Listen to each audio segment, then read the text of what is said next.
What is up, my maintenance brothers and sisters? I am Schwent, the Regional Maintenance Supervisor for MI2. Today we're at Oak Tree Village and we are going to be showing you how to install vinyl flooring, some tips and tricks along the way, as well as when and where you may be installing this. So let's go ahead, let's dive in. Alright, welcome to the shop. Let's go ahead and get started with the materials and supplies you'll need, as well as some PPE. First and foremost, you need vinyl flooring. That's a little obvious, but I also want to bring up, if you can find a caulk that matches or resembles the flooring, that'll come in handy as well. We're going to use wall-based coat to finish out our flooring. And the nice thing about using this, you can see it's flexible, it's easy to cut, and it just gets put up with this wall-based adhesive. So you're going to want a caulk gun for that as well. You want a measuring tape so that you can measure your flooring as well as the space it needs to go in. You're going to want a good utility knife. We'll get into that a little bit more later. A broom and dustpan so that you can get your surfaces very clean before laying the vinyl. And then, of course, our PPE. You're going to want eye pro. You're going to want some gloves, some hand protection. That way, if that knife slips, your hands are protected.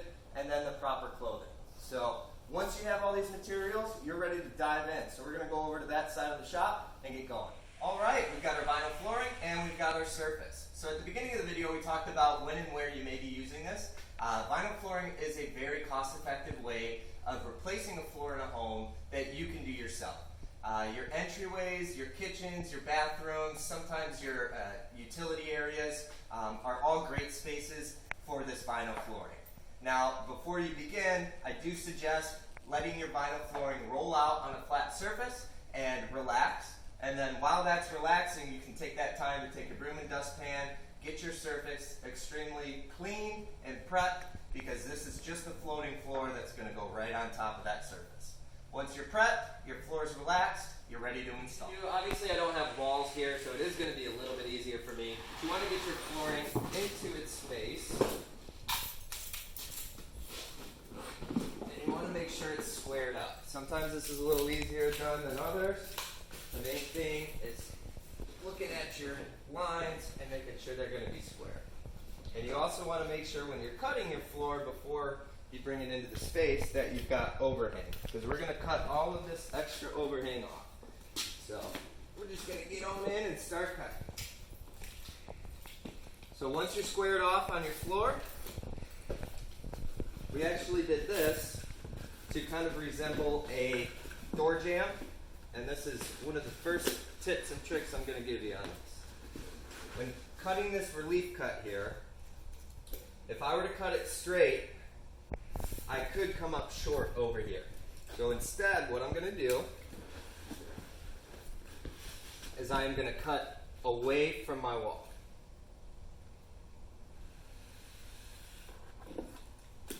Be careful not to cut too deep, because you will cut your floor down there. And you can see that because I cut that way, I'm leaving myself plenty of extra there. And then for the other side, I'll do the same thing, but I'm going to cut this way. Alright?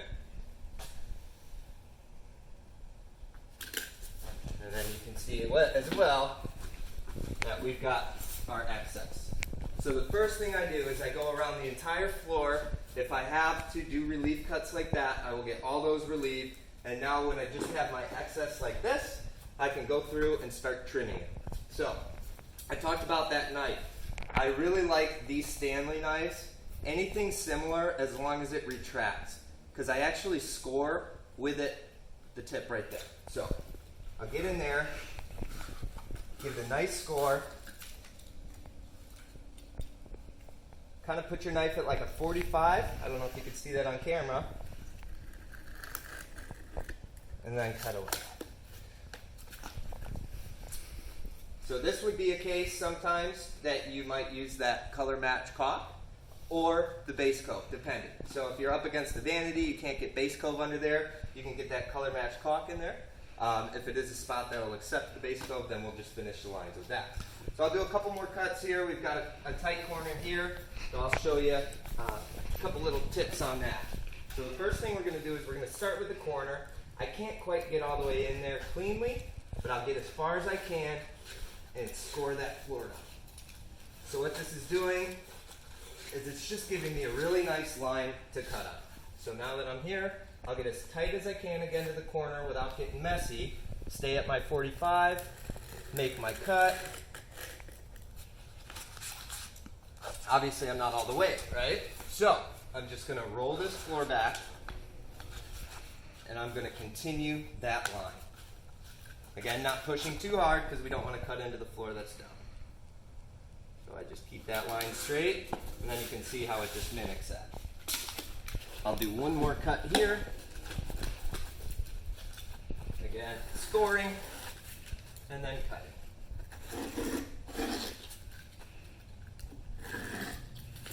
You can see that knife will want to get away from you, so just be careful, take your time. I'm just going a little fast for the video here.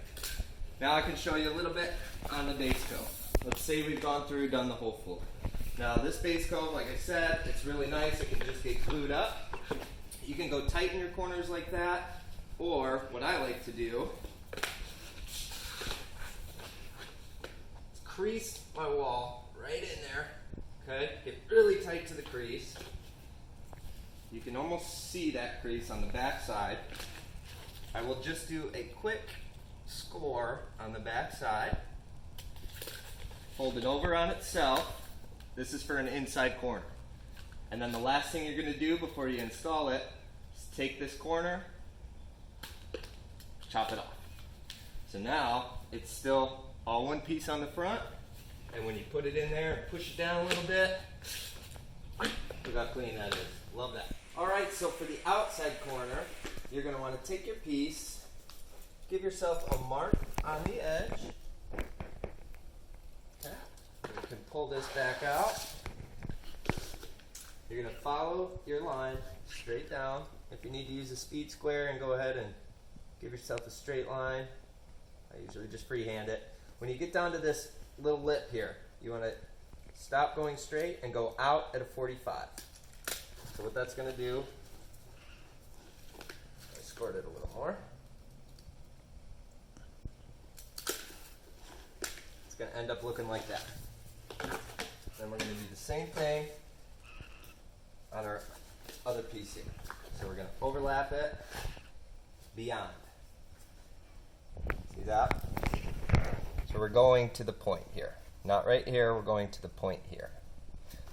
I'm going to give myself a score at the edge of the wall. I'm going to clean this up, go straight down. And then again, when I get to the lip, take a 45 out. Again, this is just little tips, guys. It's just going to make your finish that much cleaner. So you see how that looks on an outside corner. No gaps. Same thing on our inside. Okay, so once you got your base coat cut to size and loosely fit in space, you're going to pull it off and you need to glue it. You're going to take your wall base adhesive, and as opposed to just doing a straight line, I like to do an S, right, or a little squiggly, like Yoda, all the way down, right? And then your glue's on there, and you can just slap it. So I do all my cuts first, and then I come back and glue. That way, if I do cut something a little short, it's not all messy with glue on the backside of it already. So I like to make sure my pieces are cut and where I like them, dry fitted, and then I glue. And once you got your floor glued, you might need to go around, do some caulking, finish off the floor, but you've done it. Great job. All right, yes heads, that is a wrap. Today in this video, we talked about how to install the vinyl flooring, the proper PPE and safety measures you want to take when installing flooring, a little bit of when and where you might decide to use vinyl, and then on top of it, just some tips and tricks. I'm sure you guys have some tips and tricks, and I'd love to hear them. So my email should be down in the description below. Go ahead, reach out to me. I'd love to hear from you. And if you want to throw a comment on there, give me your tip and trick on your vinyl flooring. And as always, remember, plan, execute, measure, and adjust. I'll see you in the next one.